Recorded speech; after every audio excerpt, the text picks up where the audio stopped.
Hello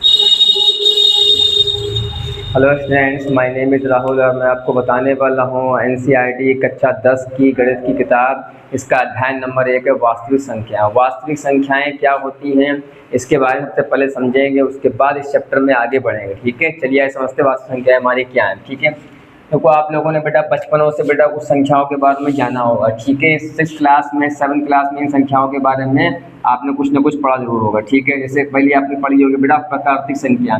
प्राकृतिक संख्या के बारे में सुना होगा। क्या होती है प्राकृतिक संख्या? जो स्टार्ट होती हैं बेटा 1 से स्टार्ट होती हैं और क्या इन्फिनाइट तक चलती हैं। कैसी होती है? हमेशा पॉजिटिव होती है। कैसी? प्लस में होती हैं। ठीक है, और क्या होती है बेटा उसके बाद आपने पढ़ा होगा बेटा पूर्ण संख्याएं। पूर्ण संख्या क्या होती हैं? क्या होता है? सिर्फ और सिर्फ बेटा क्या होता है, यानी कि प्राकृतिक संख्या में जीरो को और सम्मिलित कर देते हैं। तो जो संख्याओं का हमें समुच्चय मिलता है उसको क्या बोलते हैं? उसको पूर्ण संख्याएं बोलते हैं। ये भी प्लस में होती है। उसके बाद आपने पढ़ा होगा पूर्णांक। पूर्णांक हमारा क्या होता है? इनको इंग्लिश में बोलते हैं बेटा इंटीजर, जिसमें बेटा क्या यानी प्लस वाले नेचुरल नंबर हो, प्लस वाली सारी प्राकृतिक संख्याएं हों। ठीक है, और निगेटिव वाली सारी क्या है? माइनस वाली सारी क्या हो? बोलो पूर्ण संख्याएं हो। कैसी हो बेटा? क्या हो बेटा? हमारे प्राकृतिक संख्या हो। उन सब का कलेक्शन क्या कहलाएगा? हमारा कहलाएगा बेटा पूर्णांक कहलाएगी। इसमें ये प्लस की भी होती हैं और निगेटिव की भी होती हैं। दोनों टाइप की संख्याएं सम्मिलित होती हैं। उसके बाद बात करते हैं बेटा हमारी क्या? परिमेय संख्या। परिमेय संख्या, परिमेय संख्या हमारी क्या होती है? समझो ध्यान से बेटा, यानी वे संख्याएं जिनको पी अपान क्यू के रूप में व्यक्त कर सकें। ठीक है, उनको क्या बोलते हैं? व्यक्त कर सकें क्या करते हैं? परिमेय संख्या कहलाती है। परिमेय संख्या कहलाती हैं।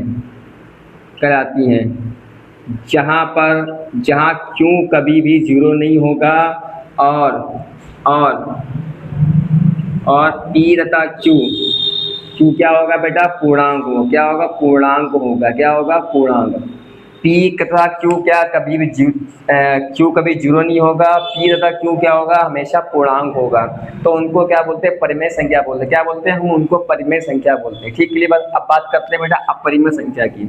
अपरिमेय संख्या की बात करते हैं। अपरिमेय संख्या क्या होती है? वे संख्याएं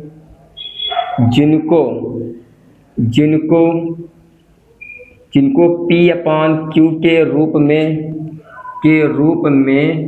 व्यक्त ना कर सकें क्या कहलाती हैं? अपरिमेय संख्या कहलाती हैं। ठीक है, जैसे बेटा क्या होगा बेटा? √3। ठीक है, √5। ठीक है, और क्या लिखते हैं बेटा? हमारा 5 माइनस का √3। ठीक है, पाई हो गया। ये सारी कैसे हैं? अपरिमेय संख्याएं हैं। ठीक है बेटा, आप लोग कहेंगे बेटा सुनो, आप लोग कहेंगे √3 को क्या लिख सकते हैं बेटा? पी अपॉन क्यू की फॉर्म लिख सकते हैं। पी इसको बेटा पी मान लो, इसको क्यू मान ले सकते हैं। सो मगर क्या है, सुनो, दोनों कंडीशन फिल होनी चाहिए। मैंने कहा पी और क्यू दोनों क्या? पूर्णांक होने चाहिए। ठीक है, तो यहाँ बेटा √3 तो बेटा पूर्णांक नहीं है। आपने भले ही √3 को पी अपान क्यू के फॉर्म में लिख दिया है, मगर हमारा पी पूर्णांक कहाँ है? √3 पूर्णांक कहाँ? पूर्णांक नहीं। पूर्णांक के अंदर क्या होता है? सारी संख्याएं क्या? सिर्फ प्राकृतिक संख्याएं होती हैं, प्लस वाली होती हैं और निगेटिव वाली होती है। कोई भी रूट वाला नंबर नहीं होता है। ठीक है, उनको उनको पूर्णांक बोलते। तो √3 तो पूर्णांक है ही नहीं, तो पूर्णांक नहीं, इसीलिए कैसी संख्या है? ये अपरिमेय संख्या है। ठीक है, तो परिमेय संख्या समझ आएगा क्या होती है? परिमेय संख्या समझ आएगा क्या होती है? ठीक है, अब बात कर, सुनो, सपोज अब देखो एक चीज समझो ध्यान से बेटा। क्या जैसे क्या 2/5 क्या लिखा हुआ? 5 लिखा हुआ। ठीक है, 1/5 लिखा हुआ। सारी कैसी संख्या है बेटा? ये सारी संख्या कैसी बेटा? परिमेय संख्या है। ठीक है, अगर लिखते हैं आपको बेटा, क्या लिखते हैं? सपोज करो बेटा, अगर हम लिखते हैं बेटा 4 लिखते हैं, 5 लिखते हैं, -6 लिखते हैं। ठीक है, 4, 5, -6, ये भी कैसी बेटा? परिमेय संख्या है। क्यों? क्योंकि बेटा 4 के नीचे 1 लिख दो, एक ही बात है। तो पी अपॉन क्यू की फॉर्म लिख सकते हैं बेटा। यहाँ पे बेटा 4 भी क्या है? इंटीजर्स है, यानी पूर्णांक है, और 1 भी कितना है? पूर्णांक है। तो जितने तो हम समझे बेटा, जितने भी बेटा हमारा पूर्णांक होते हैं, जितने पूर्णांक होते हैं सारे कैसे होते हैं बेटा? एक परिमेय संख्या होती है, मगर हर एक परिमेय संख्या क्या होती है? पूर्णांक हर एक परिमेय संख्या पूर्णांक नहीं होती है, यानी हर एक बेटा पूर्णांक जो होता है परिमेय संख्या होता है, मगर हर एक बेटा हर एक परिमेय संख्या कभी पूर्णांक नहीं होती है। क्लियर थी बात है? ठीक है, अब इतनी बात हम लोग समझ गए। ठीक है, अब बात करते हैं बेटा वास्तविक संख्याओं की। सुनो, अब क्या करते हैं, इन सबको बेटा उठाओ, इन सबको उठा के बेटा सारी संख्याएं जो हम लोग समझी बेटा, इन सब संख्याओं को बेटा क्या करो, एक डिब्बे के अंदर पैक कर दो। एक डिब्बा लिया बेटा, एक बड़ा सा डिब्बा लिया, उसके अंदर सारी संख्या को डाल दिया। ठीक है, तो जो कलेक्शन हमको मिलेगा, जो सेट मिलेगा हमको, जो समुच्चय मिलेगा, उन्हीं समुच्चय क्या बोलेंगे हम, क्या बोलेंगे वास्तविक संख्या बोलेंगे। अच्छा आप लोग ये बताइए, परिमेय संख्याओं के अंदर ही क्या आती है बेटा, बोलो, पूर्णांक भी आते हैं, परिमेय संख्या सब आती है। तो हम इनडायरेक्टली कह सकते हैं परिमेय संख्याएं और अपरिमेय संख्याओं का सेट क्या कहलाता है, बोलो क्या कहलाता है हमारा, बोलो वास्तविक संख्या कहलाता है। क्योंकि परिमेय संख्याओं के अंदर ही क्या होते हैं, पूर्णांक भी आ जाते हैं, और पूर्णांक के अंदर क्या होता है, पूर्णांक के अंदर प्रकृत संख्या भी आ जाती हैं, और क्या होती है, बोलो होल नंबर भी आ जाते हैं, यानी पूर्णांक पूर्ण संख्या भी आ जाती है।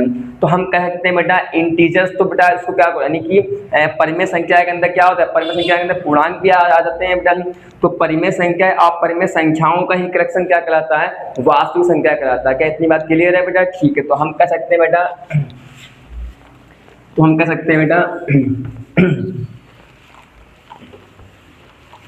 देखो, तो हम कह सकते हैं बेटा, यानी वास्तविक संख्याओं को हम बता सकते हैं, वास्तविक संख्याएं कह सकते हैं बेटा हम दे संख्याएं जो जिनमें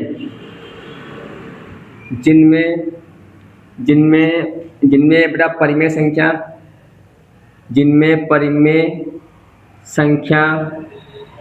और अपरिमेय संख्या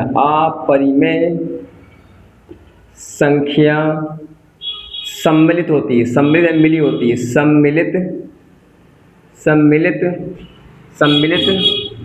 होती है, सम्मिलित होती है, क्या कहलाती है बेटा, बोलो वास्तविक संख्या कहलाती है। वास्तविक संख्याएं कहलाती हैं, यानी वे संख्याएं जिनमें बेटा क्या परिमेय संख्या और अपरिमेय संख्या दोनों मिक्स हो बेटा, उनको क्या बोलेंगे, वास्तविक संख्याएं बोलेंगे। ठीक है, ऐसे बेटा हमारी क्या है, सपोज करो बेटा ये बेटा परिमेय संख्या है, ये परिमेय संख्या है, जैसे क्या बेटा 1/2, ठीक है, 3 हो गया, -4 हो गया, ये परिमेय संख्या है। ठीक है, और ये साइड में क्या अपरिमेय संख्या है, साइड में क्या अपरिमेय संख्या, जैसे √3 है। ठीक है, माइनस का बेटा क्या लिखोगे, माइनस का √5 लिख दो। ठीक है, √3/2 लिख दिया। ठीक है, ये कैसी है, अपरिमेय संख्या, परिमेय संख्या है। ठीक है, अब इन दोनों का बेटा जो कॉम्बिनेशन है, उनको क्या बोलेंगे, इन दोनों को मिला दो बेटा, ऐड कर दो। ठीक है, तो उसको क्या बोलेंगे, उसको बोलेंगे वास्तविक संख्या। क्या बोलेंगे, वास्तविक संख्या। तो बेटा वास्तविक संख्या के सेट के अंदर परिमेय संख्या और अपरिमेय संख्या दोनों आ जाती हैं, उन्हीं को क्या बोलते हैं, वास्तविक संख्या बोलते हैं। क्या इतनी बात क्लियर है बेटा? ठीक है, अब बात करते हैं बेटा वास्तविक संख्या समझ में आ गया होगा। ठीक है, अब बात करते हैं इसमें जो हमारी सबसे पहले थ्योरम है, यानी कि फंडामेंटल थ्योरम, इसको हिंदी में कहते हैं अंकगणित की आधारभूत प्रमेय, इसको हम समझते हैं। आइए, ठीक है, चलिए वास्तविक संख्या समझ में आ गया। ठीक है, आगे देखते हैं बेटा अंकगणित की पहली थ्योरम क्या कहती है। ठीक है, क्या पहली थ्योरम बेटा इसमें है, अंकगणित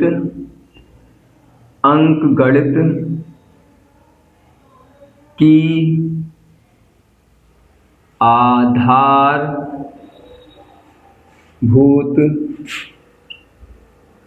प्रमेय, इसको इंग्लिश में बोलते हैं फंडामेंटल थ्योरम ऑफ अर्थमेटिक,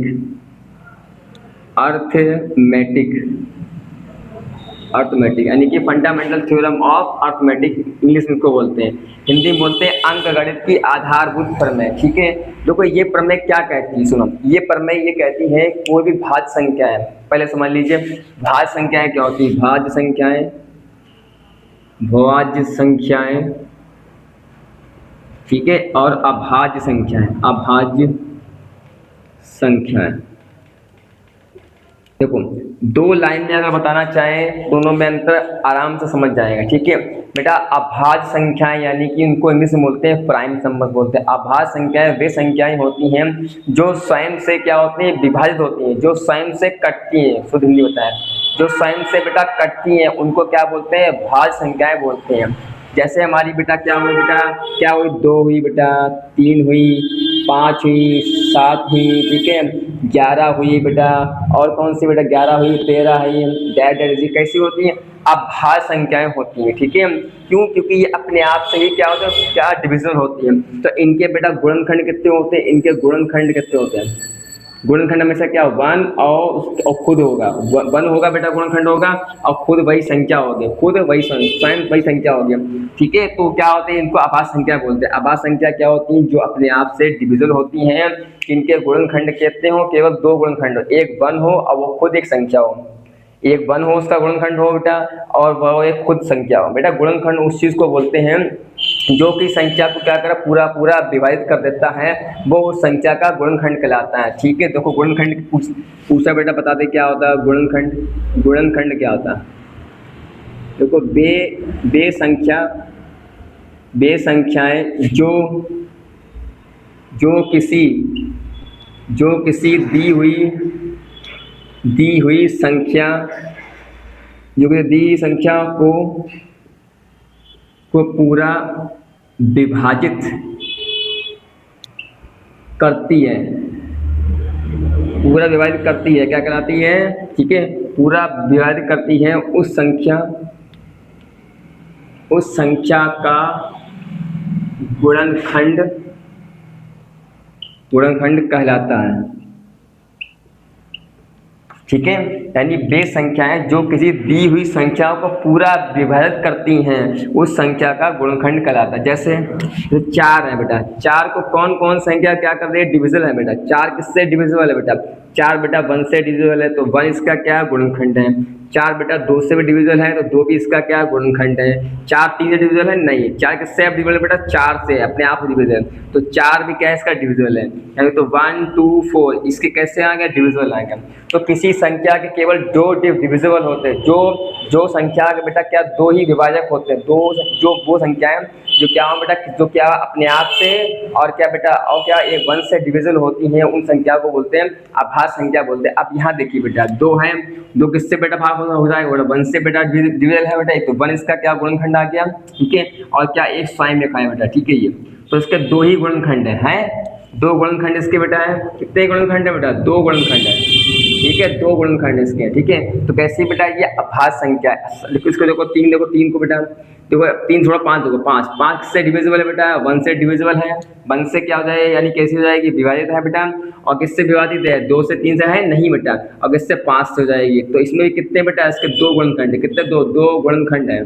ठीक है, 2 ही गुणनखंड है इसके। देखो 11 से बेटा 11 1 से डिविजन हो जाएगा बेटा, और क्या अपने आप से डिविजन हो जाएगा, तो इससे कितने हैं, 2 गुणनखंड हैं। क्या समझे बेटा, तो अभाज्य संख्याएं वे संख्याएं होती हैं जो खुद से विभाजित हो जाएं और क्या है बोलो, और 1 से डिविजन हो जाएं, या उनके बेटा 2 गुणनखंड हो, केवल कितने 2 गुणनखंड हो। ठीक है, तो उसको क्या बोलते हैं, अभाज्य संख्याएं बोलते हैं। और वे संख्याएं जिनके बेटा 2 से अधिक गुणनखंड होते हैं, उनको क्या बोलते हैं, भाज्य संख्याएं बोलते हैं। क्या इतनी बात क्लियर है बेटा, इतनी बात क्लियर है, तो हम आगे बढ़ते हैं। ठीक है, चलिए अब बात करते हैं बेटा हमारी फंडामेंटल थ्योरम क्या कहती है, सुनो। अब फंडामेंटल थ्योरम क्या कहती है समझते हैं। ठीक है, आपको अगर ये भाज्य संख्याएं अभाज्य संख्या समझ में आ गई हो, तो बात करते हैं फंडामेंटल थ्योरम की। देखो ये हमारी अंकगणित के आधार पर मैं क्या कहती है, देखिए ये कहती है बेटा, प्रत्येक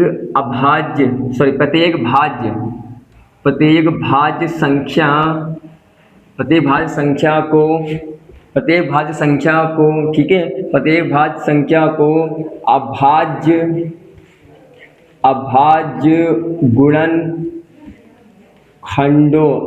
गुणनखंडों के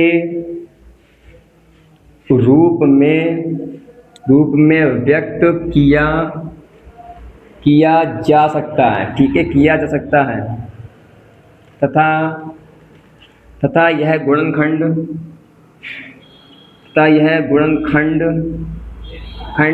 क्या होते हैं, तथा यह गुणनखंड अद्वितीय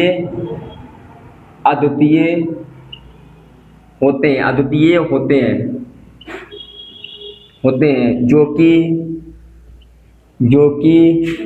कि गुणनखंड जो कि गुणनखंडों के क्रम पर निर्भर नहीं करते।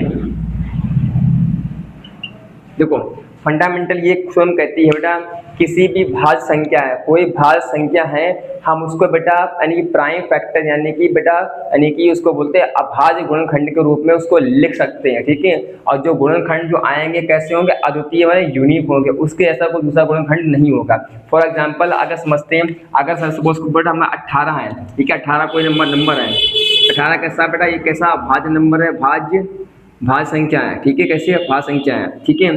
तो क्या है इसके बेटा, क्या अभाज्य गुणनखंड ऐसे किए आते हैं, अभाज्य गुणनखंड आपको ऐसे करने हैं, 2 से काटो बेटा, 2 में 18, ठीक है, 3 से काटो, 3 तिया 9, 3 एक 9, जिससे कट जाए तो कट जाती है, उन्हीं को क्या बोलते हैं बेटा, अभाज्य गुणनखंड बोलते हैं, ठीक है। तो 2 इसका बेटा है हमारा 3 है, 3 है।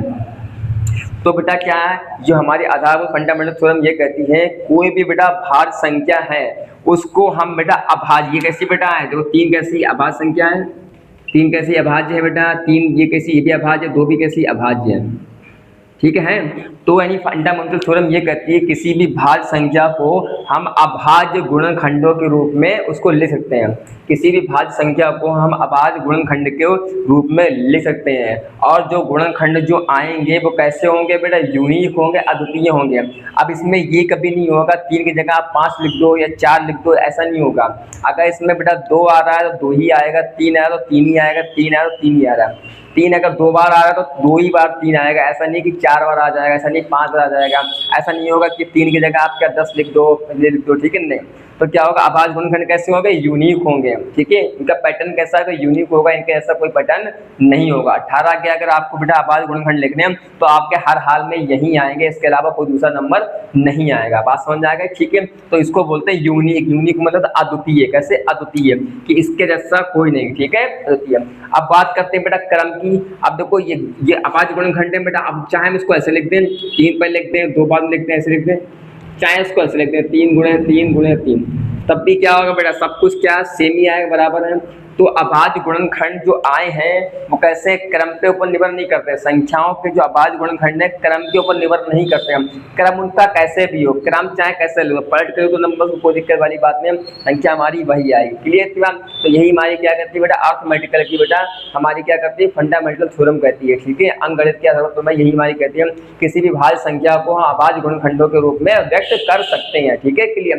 अब इसके बेटा कुछ अनुप्रयोग होते, समझते हैं अनुप्रयोग इसके उपयोग क्या होते हैं। देखो बेटा हमारे बेटा जो एनसीईआरटी कक्षा 10 की किताब है बेटा, इसमें हमारे 2 ही अनुप्रयोग दे दिए गए हैं। पहला अनुप्रयोग तो इसमें ये है कि हम कैसे बेटा संख्या का एचसीएफ और एलसीएम निकालते हैं, यानी लासा मासा निकालने के काम में थ्योरम को यूज करते हैं। और दूसरी बेटा करते हैं किसी अपरिमेय संख्या को प्रूफ करने के लिए, अपरिमेय संख्या को सिद्ध करने के लिए इसका यूज करते हैं। तो पहला यूज बेटा क्या है बेटा, यानी संख्याओं का लासा तथा मासा, ठीक है, निकालने काम में आता है, निकालने में उपयोग, ठीक है, प्रयोग। दूसरा बेटा क्या है,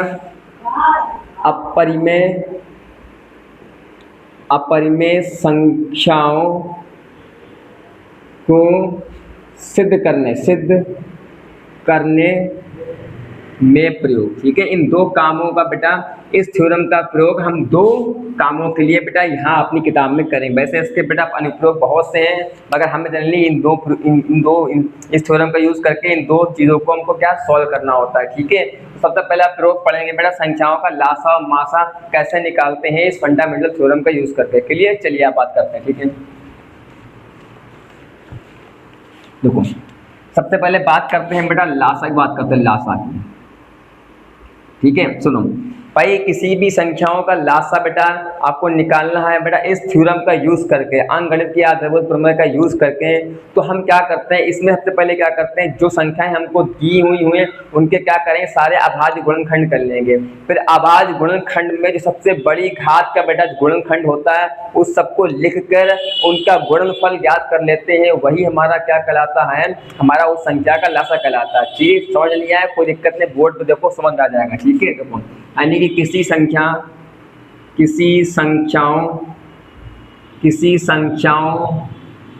का लासा, ठीक है, लासा को बेटा पूरा उसका फुल फॉर्म होता है लघुत्तम समावर्त, ठीक है, इसको इंग्लिश में बोलते हैं लीस्ट कॉमन मल्टीपल। ठीक है, किसी संख्याओं का लासा उन संख्याओं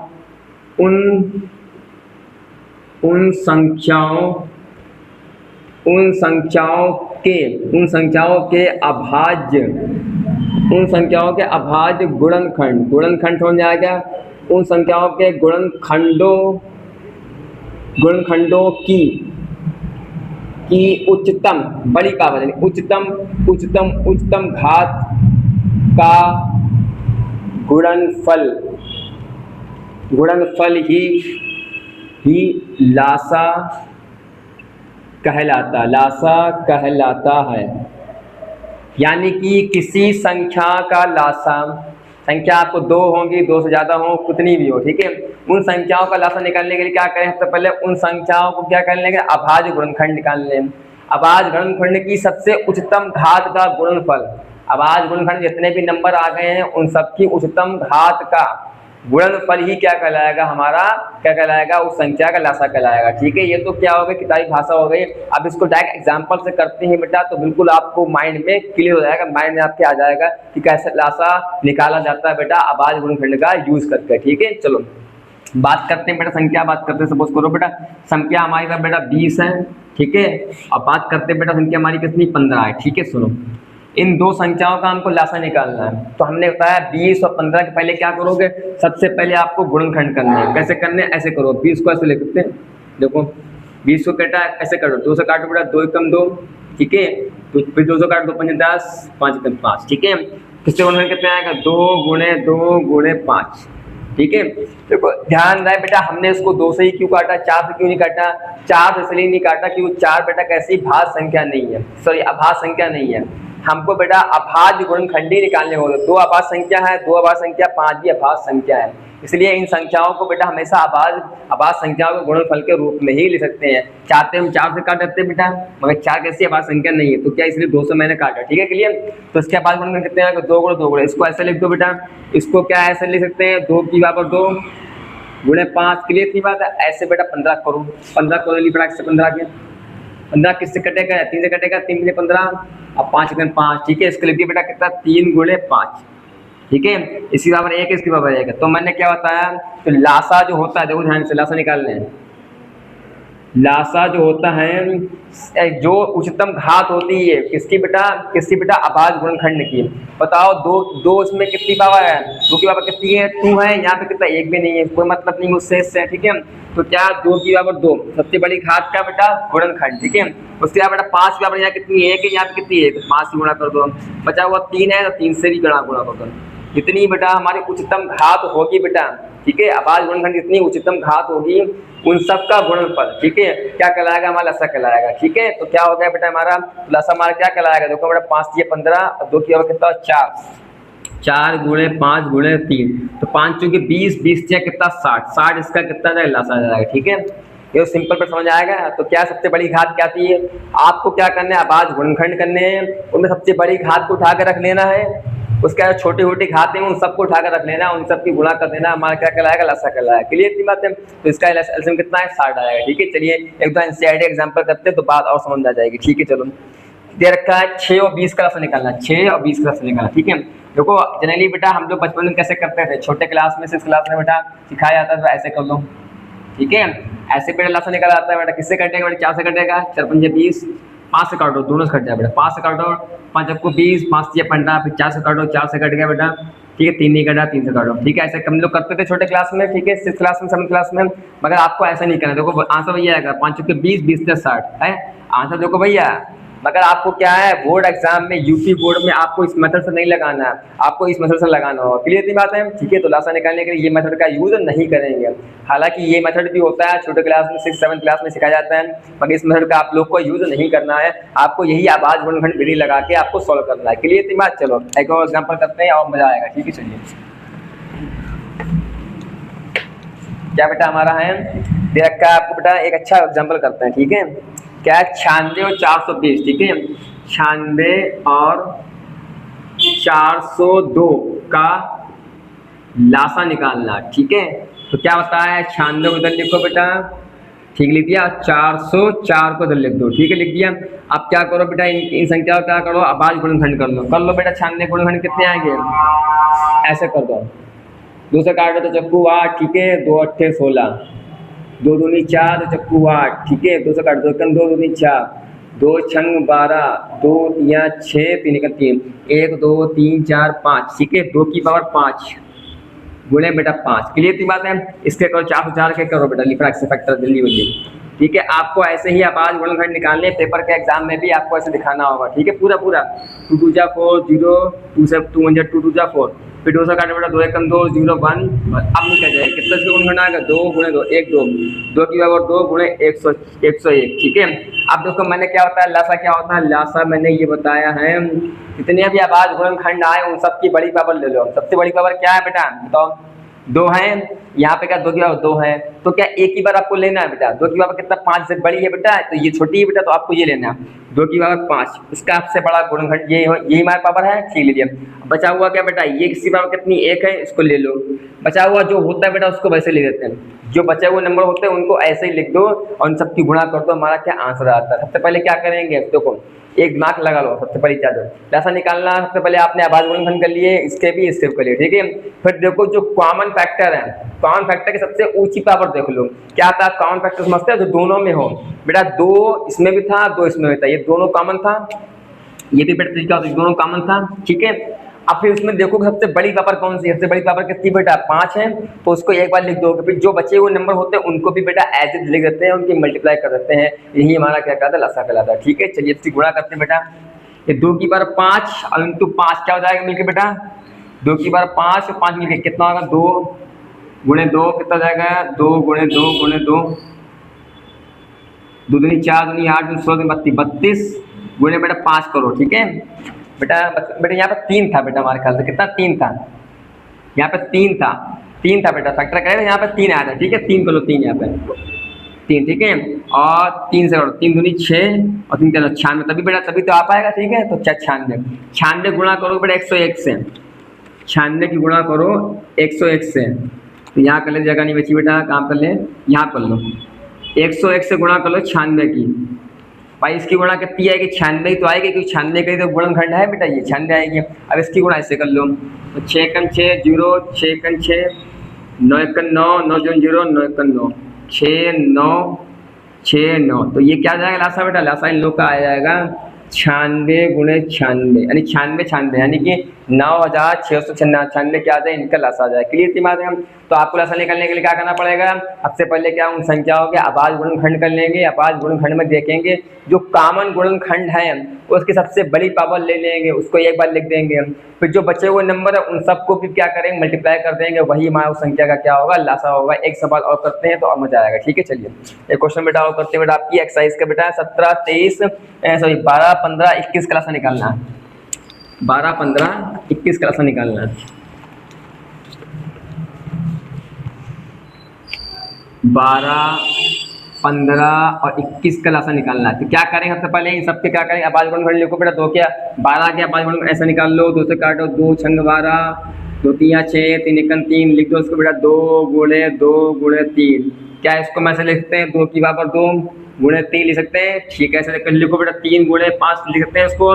इसके लिखेंगे बेटा 7 गुणे 3 लिख सकते हैं इसको। ऐसे बेटा हमने क्या किया, इन संख्याओं के आवाज गुणनखंड के रूप में इसको लिख दिया। क्लियर इतनी बात है। तो मैंने बताया लासा निकालने के लिए क्या करेंगे, जो कॉमन फैक्टर है, कॉमन क्या क्या बेटा है, 3 है, ये 3 है 3 है बेटा। सबसे बड़ी पावर कितनी है, 3 की, एक ही पावर है, 3 लिख दो एक बार। फिर जो बचे हुए नंबर क्या क्या बचा हुआ, 2 की पावर 2 बचा हुआ है, ठीक इसको लिख दो। और क्या बचा हुआ बेटा, 5 बचा हुआ, 5 को लिख दो। और क्या बचा हुआ, 7 बचा हुआ, उसको लिख दो। जो नंबर बचे हुए होते हैं उनको भी लिख देते हैं, उनकी सबकी मल्टीप्लाई कर देते हैं, वही मास क्या होता है, संख्या का लासा होता है। क्लियर दिमाग? चलो इसी गुणा करो, कितना हो जाएगा बोलो हमारा, 2 दूनी 4, 4 3 कितना 12 हो जाएगी, गुणा में 12 हो जाएगा, 12 गुणे 5 गुणे 7, 12 पंजे 60, 60 की गुणा कर दो 7 से, 12 पंजे 60, 12 पंजे 60, 60 की गुणा करो 7 से, 7 छंग 42, कितना आएगा 420, इसका आंसर है कितना आएगा 420, क्या आ जाएगा, इसका लासा आ जाएगा। ठीक है, क्लियर? इतना सा आएगा 420 क्या आ जाएगा, इसका लासा आ जाएगा। इतनी बात क्लियर है बेटा? चलिए अब बात करते बेटा मासा की। आई होप बेटा, उम्मीद है कि आपको लासा समझ में आ गया होगा। ठीक है, अब बात करते बेटा मासा की।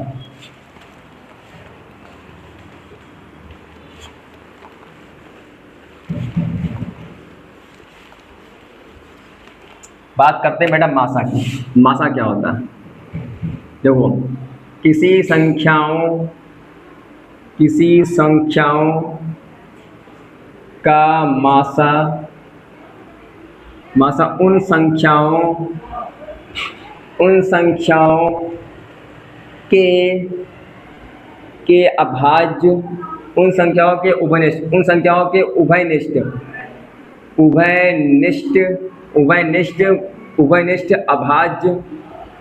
उभयनिष्ठ अभाज्य खंडों का गुणनफल। ठीक है, गुणनफल मासा कहलाता। मासा को पूरा नाम इसका है महत्तम समापवर्तक।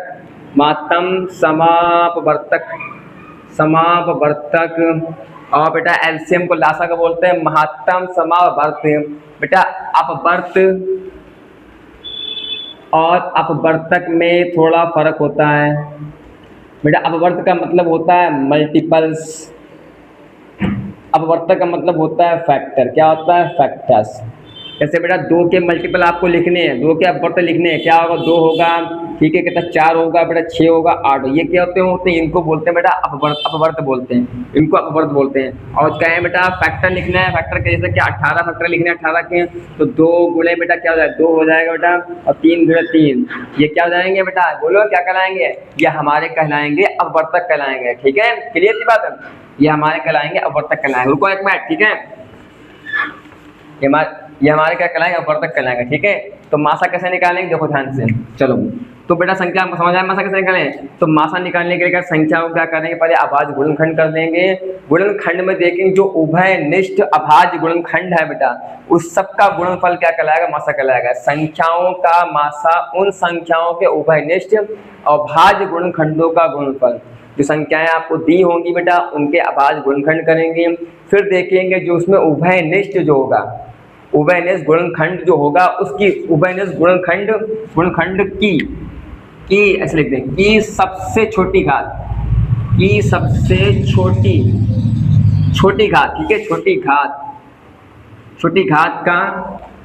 घात का गुणनफल, सॉरी, छोटी घात का गुणनफल मासा कहलाएगा। ठीक है, जो संख्या आपको दी होगी उसमें अभाज्य गुणनखंड करेंगे। अभाज्य गुणनखंड करने के बाद जो उसकी सबसे छोटी घात जो होगी, जो सब में कॉमन होगी बेटा, उसका गुणनफल क्या कहलाएगा, मासा कहलाएगा। ठीक है, एक एग्जांपल करते हैं तो बात पूरी समझ में आप लोग की आ जाएगी। ठीक है, देखो संख्याएं आपको दे रखी बेटा हमारी क्या है, 8 9 25, 8 9 25। ठीक है, ये आपका एनसीईआरटी मिल जाएगा। ठीक है, 8 9 25, इन सब का क्या निकालना है बेटा, मासा निकालना है। देखो सुनो बेटा, 8 के अभाज्य गुणनखंड करो, क्या हो जाएगा, 2 गुणे 2 गुणे 2। देखते हैं 3, तो इसके गुणनखंड कैसे करेंगे, 3 गुणे 3। इसके गुणनखंड कैसे रखते हैं, बोलो 5 गुणे 2। ठीक है, तो बेटा मासा कैसे निकालने, मासा निकालने के लिए बताया था बेटा जो उभयनिष्ठ कॉमन हो बेटा। अब देखो यहाँ पे 2 है। ठीक है, यहाँ पे कितना बेटा हमारा, बोलो यहाँ पे कितना है बेटा, क्या है, 2 है ही नहीं बेटा, यहाँ पे कितना 1 है। तो इसका अगर मासा पूछे बेटा 1 भी लिख दो, तो इसका मासा कितना होगा, इसका मासा क्या होगा बेटा 1, क्योंकि 1 ही बेटा तीनों में कॉमन हो, तीनों में कॉमन होना चाहिए बेटा। मासा निकालने के लिए क्या तीनों में कॉमन होना चाहिए, तो तीनों में बेटा उभयनिष्ठ क्या बेटा, 2 तो यहाँ है, यहाँ नहीं, यहाँ है। ठीक है, 1 क्या सब में, 1 इसमें भी है, 1 इसमें भी, 1 इसमें भी है, तो इसका मासा कितना हो जाएगा, 1 हो जाएगा। मगर लासा की बात करें तो लासा कैसे लिखते हैं, 2 की बात 2, इसको लिख दो बेटा 3। 2 की जगह इसको 3 लिख दो, ठीक है, इसको लिखो 3 की जगह 2 लिख दो, इसको लिख दो बेटा 5 गुणा 2 लिख दो, ठीक है। तो लासा निकालने के लिए क्या बेटा लिखोगे, जो सबसे बड़ी घात क्या बेटा हमारी ये है, ठीक है, लिख दिया ये।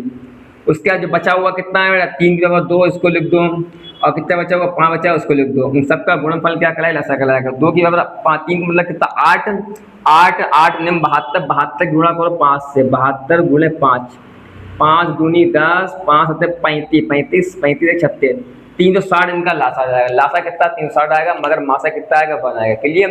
एक और एग्जांपल करते हैं तो और समझ आ जाएगा, ठीक है। मासा देखिए,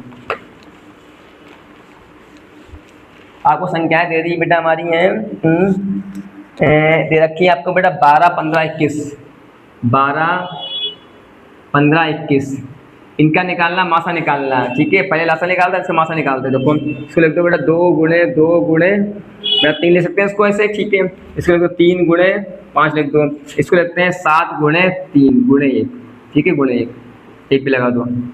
अब देखो बेटा मासा निकालने के लिए मैं क्या आता है, जो उभयनिष्ठ कॉमन बेटा फैक्टर कौन सा बेटा, देखो बेटा 2 इसमें है, 2 इसमें नहीं, तो इसमें नहीं, तो छोड़ दो, छोड़ दो बेटा। 3 इसमें है 3 इसमें, 3 इसमें है, इसमें भी 3 है, 3 इसमें भी है। अब इसकी छोटी पावर कितनी बेटा, 1 ही है बेटा, तो इनका मासा कितना होगा बेटा 3 होगा। कितना होगा बेटा, मासा कितना होगा 3 होगा। क्लियर की बात है बेटा, क्लियर। तो मासा इसका कितना होगा, मासा इसका 3 होगा। क्लियर। आपको क्या करना है, अभाज्य गुणनखंड कर लेने हैं। अभाज्य गुणनखंड करने के बाद देखना है उस संख्या में जो हमारा उभयनिष्ठ पद है बेटा, उभयनिष्ठ जो हमारा अभाज्य गुणनखंड आया है, उसकी सबसे छोटी घातों का गुणनफल क्या कहलाएगा, हमारा मासा कहलाएगा। इतनी बात क्लियर बेटा, ठीक है। आज तक बेटा, आज बेटा इस वीडियो में इतने रखते हैं बेटा। अगले अगले अगले जो टर्म होगा बेटा उसमें हम बताएंगे कैसे बेटा आपको प्रूव करना होगा अपरमेय संख्या होगा, अपरमेय संख्या कैसे प्रूव करते हैं, और इससे कुछ अच्छे एग्जाम्पल करके इसके कुछ अच्छे एग्जाम्पल भी करेंगे, ठीक है। तब तक के लिए बेटा bye bye, goodbye, thank you very much.